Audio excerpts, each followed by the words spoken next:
Hello.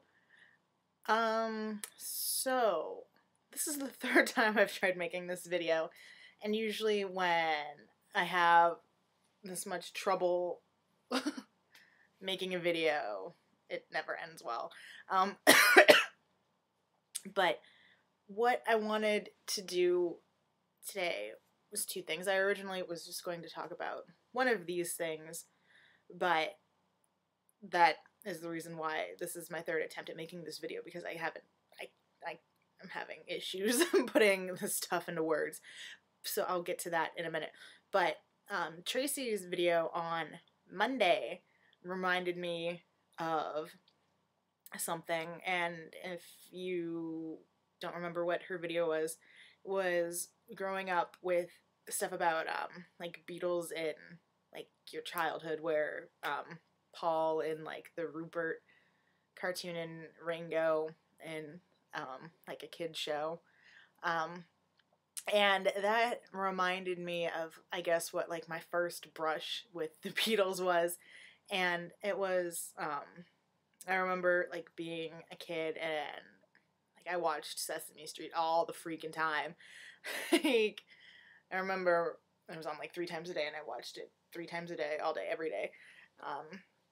And I remember that one of the like skits or whatever was like a Muppet Beatles band called, funnily enough, the Beatles, but you know, spelled correctly. And they sang like educational songs that spoofed the original Beatles songs. So a while ago I looked those up on YouTube, and like, it's so weird. Like, it's cute and funny, and at the same time slightly creepy. Because there's these Muppets with like little antenna playing instruments or whatever, and I think my favorite is the Ringo Muppet. Banging away on like his Muppet drum kit. But I found 3, I think. Yeah. 3 of these Beatle songs. I don't remember which ones, like, I remember specifically as a kid, but one of them was Hey Food, which was done as a duet with Cookie Monster, obviously based off Hey Jude, and it extolled the wonders of food. I feel like I've talked about this before. Have I? Maybe. I might have talked about this in my introductory video. I don't know. So you've got Hey Food on there with Cookie Monster. The other one is Let Her Be, which obviously a takeoff on Let It Be. And it teaches you all the wonderful things that start with the letter B. Beatles isn't on that list, even though it should be. And then the last one is just creepy, I think. I think it's just like more of a parody of like the style of the Beatles, like early Beatles. It's called Thinking of You, like the letter U. And I don't know how this didn't terrify me as a small child, but at the end of the video, there's this giant like U that comes down from the ceiling and like crushes the Beatles. I don't know how that didn't terrify me as a child. But links to all that are in the sidebar. I still don't know what side it's on. And for good measure, I will throw in a couple other Beatle-y sketches on Sesame Street that are kind of, I think they did Octopus's Garden or something, and with a little help from my friends. But with a little help from my friends is something about dogs. It's bizarre. But then again, this was the Muppets and Sesame Street in the 70s when these were made, so kind of goes with the territory. I feel like I'm really rambling in this video, so blame it on like lack of sleep, I guess. I don't know.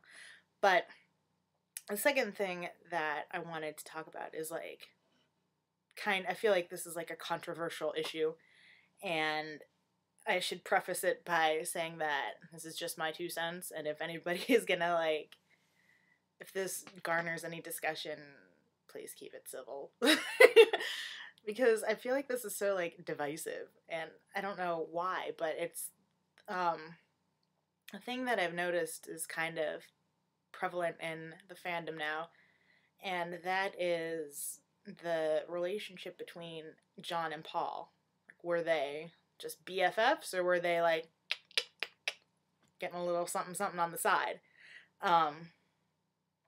And this is, and, like, from what I have garnered from the situation, I don't think that they were anything more than, like, really great friends. And they had a very complicated and sometimes volatile relationship. And I don't think that,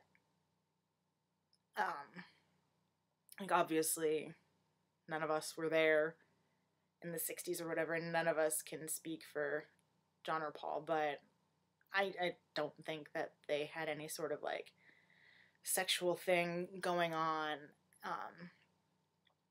But I think that, like, a label that might be better suited to them, or, like, one of my roommates from college and I joke around and we call each other our platonic soulmate, and I think that is a better label to describe John and Paul, like, musical soulmates, and just, like, really, really, really good friends with a very complicated relationship that I don't think got resolved before John died. So I think there's still a lot of, I think Paul carries some of that baggage from John's death with him still.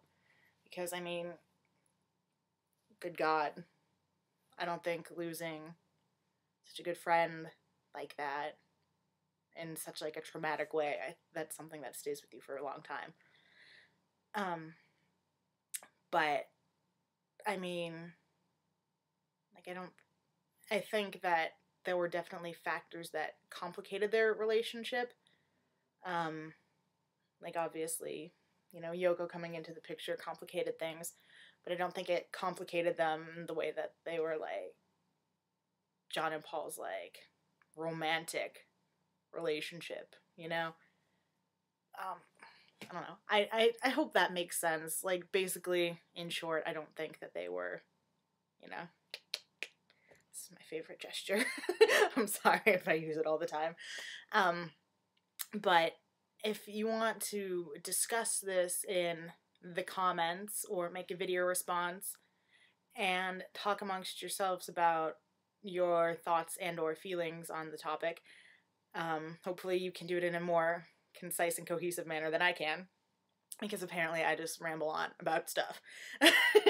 So do that, talk amongst yourselves, and I will talk to you guys probably not next weekend because I'm out of town, but the weekend after that. So I look forward to seeing what you guys are going to talk about. So until then, I will talk to you guys later. Bye. Mwah.